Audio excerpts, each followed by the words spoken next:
Star प्रवाहावरील मन धागा धागा जोडते नवा ही मालिका 2023 मध्ये आपल्या भेटीला आली। या मालिकेने अगदी कमी काळात प्रेक्षकांची मनं जिंकली। सार्थक आनंदीची लव्ह स्टोरी पाहायला अनेकांना आवडलं। आधीच विवाहित असलेली आनंदी आणि सार्थकची ही जोडी जमली। त्यांनी एकत्र येण्यासाठी अनेक अडथळ्यांचा सामना केला। त्यानंतर त्यांना वेगळं करण्यासाठी सुद्धा अनेकांनी प्रयत्न केले।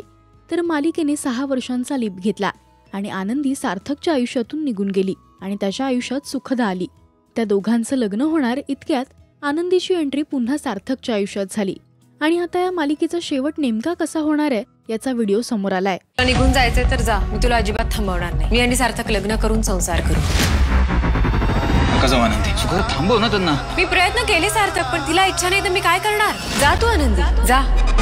हिच्या मनात जर अजूनही सार्थक असेल तर ही थांबेल आणि फिरून परत येईल। येत्या 10 ऑक्टोबर 2024 ला मालिकेचा हा शेवटचा भाग प्रदर्शित होणार आहे। तुम्ही मन धागा धागा जोडते नवा या मालिकेला मिस कराल का हे आम्हाला कमेंट्स मधून नक्की सांगा। मराठी टेलिव्हिजन विश्वातील बातम्या, अपडेट्स आणि गॉसिपसाठी तुम्ही सबस्क्राइब करा राजश्री मराठी शोबज।